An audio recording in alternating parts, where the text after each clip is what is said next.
በራያ አላማጣ ሰማይ ላይ የተደገሰው ድንገተኛ ጥቃት በግመል ተጭነው የመጡ የጦር መሳሪያዎች ባለቤቶቻቸው ሳይረከቡ ከአየር ላይ የተተኮሰው የድሮን ሚሳኤል የአካባቢውን ወታደራዊ ውጥረት አባብሶታል። በሰከንዶች ልዩነት 4 ጊዜ የተደጋገመው የድሮን ድብደባ የመረዋ ንዑስ ወረዳን በፍንዳታ ድምፅ አናውጾታል። ድሮኑ አሁንም ሰማዩ ላይ እያንዣበበ እንደሚገኝ ተጠቁሟል። በትክክል በስፍራው ምን እየተከሰተ ነው? ዛሬ በራያ አላማጣ የተከሰተው የድሮን ጥቃትና የአካባቢውን አሁናዊ መረጃ ይዘን ላችሁ ቀርበናል። በስፋት እናስደምጣችኋለን። ትናንት ቀንደኛ ጠላቶች ዛሬ በመንግስት ላይ ያልተጠበቀ የጋራ ግንባር ሲፈጥሩ ጠቅላይ ሚኒስትር አብይ አህመድ ያልተቀደሰ ጋብቻ ብለውታል። ነገር ግን ይህ ጥምረት ከጀርባው ሌላ አስደንጋጭ እውነትን አዝሏል። በኢትዮጵያ የተለያዩ አካባቢዎች የሚንቀሳቀሱ ታጣቂዎች ከኤርትራና ከሱዳን ጋር ሚስጥራዊ ግንኙነት መፍጠራቸው ተረጋግጧል። ይህ በእንዲህ እንዳለ የኢትዮጵያ መከላከያ ሰራዊት ትዕግስቱ የተማጠጠ ይመስላል። ጀነራል ባጫ ደበሌ ለሱዳን መንግስት ያስተላለፉት ማስጠንቀቂያ እጅግ ከባድ ነው። የኢትዮጵያን ድንበር ካለፍክ ትጠፋለህ የሚል የማያሻማ መልእክት ተላልፏል። ከእንግዲህ የድሮን አይነት ምሽግ ይዞ መዋጋት አክትሟል ያሉት ጀነራሉ በቴክኖሎጂ የታገዘ አዲሱ የመከላከያ ሰራዊት በአጭር ጊዜ ጠላትን የማንበርከክ አስፈሪ ስትራቴጂን ይፋ አድርጓል። አሁን የተጋለጡ ሚስጥሮችና ቀጣይ የመንግስት እርምጃዎች ምን ይሆን? ሁሉንም በዝርዝር አዘጋጅተናል፣ እናስደምጣቸዋለን። የኢትዮጵያ አየር መንገድ ወደ መቀሌ የሚያደርገውን በረራ በማንኛውም ሰዓት ሊያቋርጥ እንደሚችል አሳሳቢ መረጃዎች እየወጡ ነው። ግን ለምን? ምላሹ እጅግ አስደንጋጭ ነው። የሱዳን እና የኤርትራ ታርጋ የለጠፉ ከባድ የጦር ተሽከርካሪዎች እንዲሁም በከፍተኛ ሁኔታ የታጠቁ የውጭ ወታደሮች የኢትዮጵያን ሉዓላዊ ድንበር ጥሰው በመግባት እስከ መቀሌ ከተማ ድረስ መዝለቃቸው ተረጋግጧል። እነዚህ የውጭ ኃይሎች ማን ጋበዛቸው? አየር መንገዱ የመጨረሻ እርምጃውን ከመውሰዱ በፊት አሁን በክልሉ ውስጥ ከጀርባ እየተከናወነ ያለው ሚስጥራዊ ወታደራዊ እንቅስቃሴስ ምንድነው? ዝርዝሩን ይዘናል፣ በስፋት እናስደምጣችኋለን። ሰበር ዜና። በራያ አላማጣ መረዋ ንዑስ ወረዳ ተከታታይ የድሮን ጥቃት ተፈጸመ። በራያ አላማጣ ወረዳ በሚገኘው የመረዋ ንዑስ ወረዳ ዛሬ ነሐሴ 4 2018 ዓ.ም ከጠዋቱ 2 ሰዓት ገደማ ተደጋጋሚና ከባድ የድሮን ጥቃት መፈጸሙን ከአካባቢው የተገኙ ታማኝ ምንጮች አረጋግጠዋል። በጥቃቱ ወቅት የታጠቁ ኃይሎች በግመል ተጓጉዞ የመጡ የጦር መሳሪያዎችን በመረከብ ላይ በነበሩበት አጋጣሚ የታለመ መሆኑ ተገልጿል። ይህ ድንገተኛ ድብደባ በአራት የተለያዩ ዙሮች የተከፋፈለ ሲሆን በአካባቢው በሚንቀሳቀሱ ታጣቂዎች ላይ ከፍተኛ ጉዳት ማድረሱን ተመላክቷል። የአካባቢው ምንጮችና የአይን እማኞች እንደገለጹት ጥቃቱ በአራት ዋና ዋና ቦታዎች ላይ ባተኮረ መልኩ ተፈጽሟል። ዋናው ጥቃት የተሰነዘረው በመረዋ አንደኛና ሁለተኛ ደረጃ ትምህርት ቤት ግቢ አካባቢ በሚንቀሳቀሱና አርሚ 26 ተብለው በሚጠሩ የህወሓት ታጣቂ ስብስብ ላይ ነው። በስፍራው በርካታ የታጠቀ ኃይል አባላት ተሰብስበው በነበሩበት ወቅት ጥቃቱ በመሰንዘሩ ከፍተኛ ውዥንብር መፈጠሩም ተነግሯል። ሁለተኛው የጥቃቱ ኢላማ የተደረገው በመረዋ ችግኝ ጣቢያ አካባቢ ተሰብስበው በነበሩ ታጣቂዎች ላይ ሲሆን ሶስተኛው ደግሞ ከቤተ ክርስቲያን ትንሽ አለፍ ብሎ በሚገኝና የአካባቢው ነዋሪዎች ዳዕሮ በሚሉት ትልቅ የዋርካ ዛፍ ስር ተጠልለው በነበሩ የታጠቁ ኃይሎች ላይ የተፈጸመ ነው። አራተኛው ጥቃት ደግሞ ሚዝ ሃርማዝ ተብሎ በሚጠራ ስፍራ በቆሙና ሰዎችን እንዲሁም ቁሳቁሶችን በማጓጓዝ ላይ በነበሩ ተሽከርካሪዎች ላይ ያተኮረ እንደነበረ ለማወቅ ተችሏል። እነዚህ አራት ተከታታይ የድሮን ጥቃቶች ባልተጠበቀ ሰዓትና ከፍተኛ ፍጥነት የተፈጸሙ በመሆናቸው በቦታው የነበሩ ታጣቂዎች ራሳቸውን ለመከላከልም ሆነ ከአካባቢው በፍጥነት ለመሸሽ እድል እንዳላገኙ ምንጮች አብራርተዋል። በዚህ በአራት ዙር በተፈጸመ የድሮን ጥቃት ምክንያት ቁጥራቸው በውል ያልታወቀ የታጠቁ ኃይሎች ሕይወታቸው ማለፉ የተረጋገጠ ሲሆን በርካቶች ደግሞ ከባድና ቀላል የአካል ጉዳት አስተናግዷል።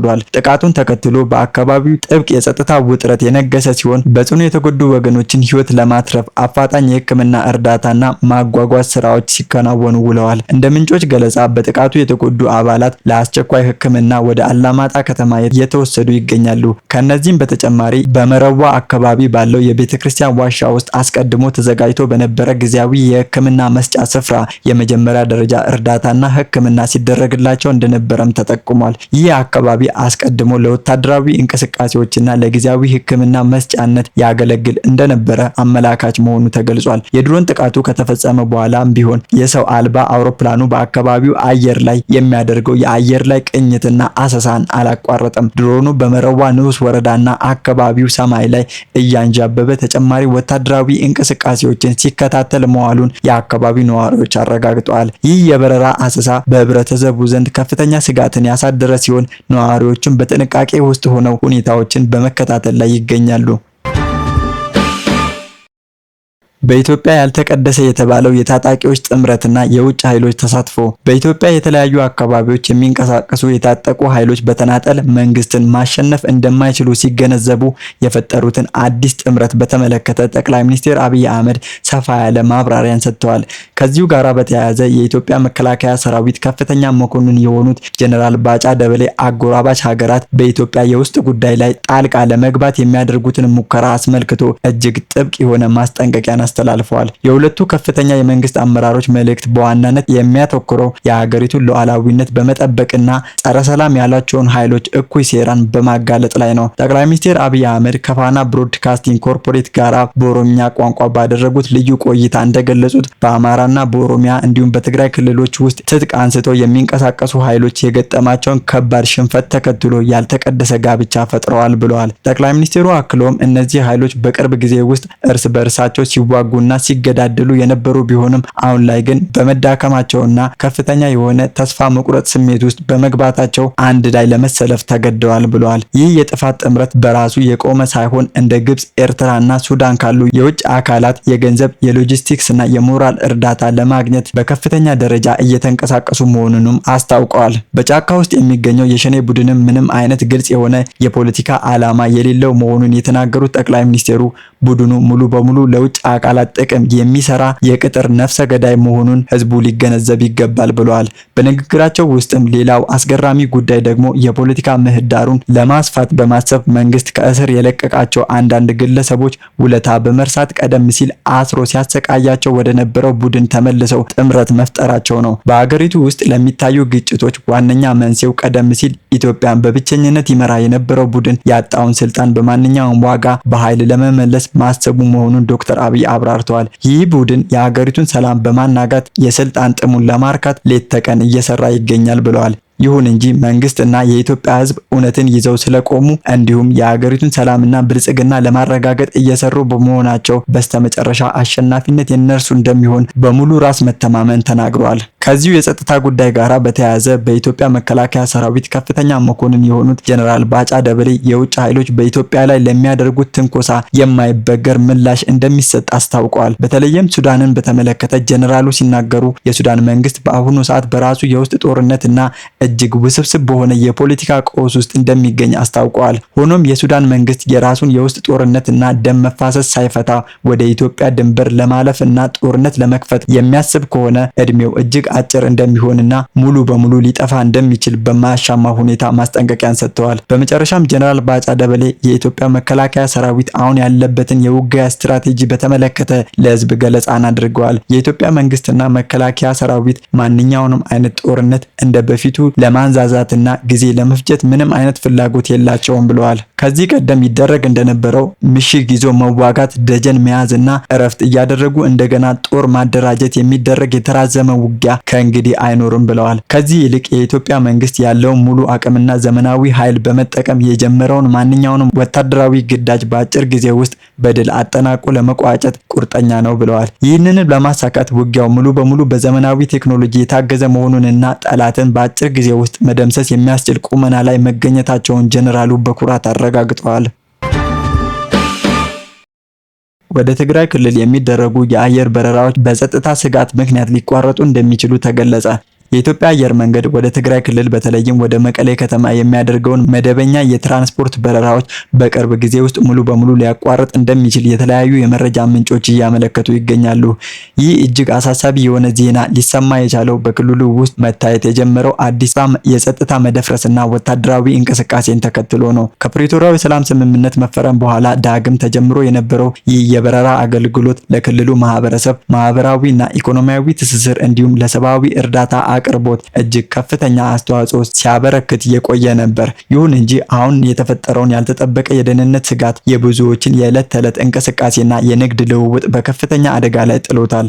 አየር መንገዱ እንደ ብሔራዊ የትራንስፖርት አቅራቢነቱ የዜጎችን እንቅስቃሴ የማሳለጥ ትልቅ ኃላፊነት ቢኖርበትም ከምንም ነገር በላይ ግን የሰዎችን ሕይወትና ደህንነት ማስቀደም ቀዳሚ ግዴታው መሆኑን የጉዳዩን አሳሳቢነት ይበልጥ ያጎላዋል። ለበረራ መቋረጥ ስጋት እንደ ዋነኛ ምክንያት እየተነሳ ያለው በክልሉ በክልሉ ውስጥ በስፋት መታየት የጀመረው ያልተለመደና ህገወጥ የውጭ ኃይሎች እንቅስቃሴ ነው። በቅርቡ እየወጡ ባሉ መረጃዎችና የአይን እማኞች ጥቆማ መሰረት የኤርትራና የሱዳን ታርጋ የለጠፉ የጦር ተሽከርካሪዎች እንዲሁም በርካታ ቁጥር ያላቸው የውጭ ሀገር ወታደሮች የኢትዮጵያን ሉዓላዊ ድንበር ጥሰው በመግባት እስከ መቀሌ ከተማ ድረስ መዝለቃቸው ነው። ይህ ድርጊት የሀገሪቱን ብሔራዊ ደህንነት በእጅጉ የሚፈታተን ከመሆኑም ባሻገር በሰላማዊ የሲቪል አየር ትራንስፖርት ላይ ቀጥተኛ የሆነ የደህንነት ስጋትን ደቅኗል።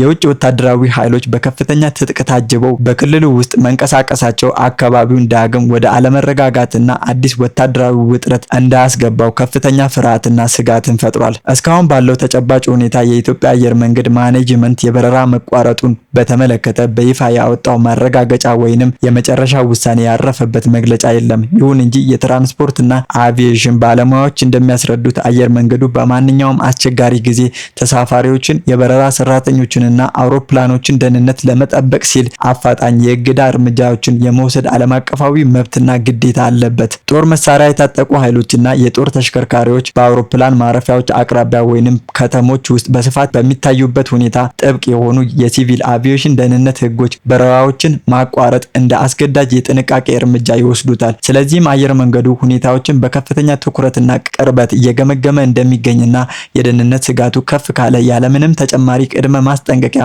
አገልግሎቱን ሊያቋርጥ እንደሚችል በስፋት ይገመታል። ይህንን እጅግ አደገኛ የሆነ አዝማሚያ ማቆምና የክልሉን ወደ ተረጋጋ ሰላማዊ ሁኔታ መመለስ የሚችለው በዋናነት በህወሓት አመራሮች ሙሉ ፈቃደኝነትና ተግባራዊ እርምጃ መሆኑን የፖለቲካ ተንታኞችና የተለያዩ ምልከታዎች በስፋት እያሳዩ ይገኛሉ። ድንበር ጥሰው ገቡ የተባሉት የውጭ ኃይሎች ወደ ክልሉ የጋበዘውና የጉዞ መንገዱን ያመቻቸው ራሱ ህወሓት በመሆኑ በተለያዩ መረጃዎች እየተጠቆመ ይገኛል። በዚህም የተነሳ ድርጅቱ እነዚህን የውጭ ኃይሎች በአስቸኳይ ከክልሉ በማስወጣት ለህዝቡ ሰላም፣ መረጋጋት እና ደህንነት የድርሻውን መወጣት እንዳለበት በጽኑ እየተጠየቀ ነው።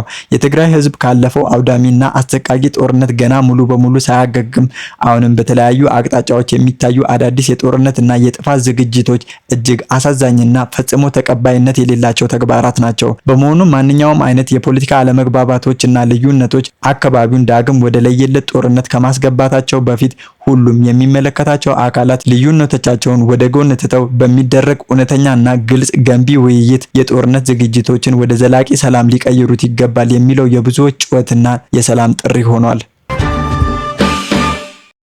ውድ አድማጭ ተመልካቾቻችን ለዛሬ ያሰናዳንላችሁ መረጃዎቻችን እኚህን ይመስሉ ነበረ። አብራችሁን ስለቆያችሁ ከልብ እናመሰግናለን።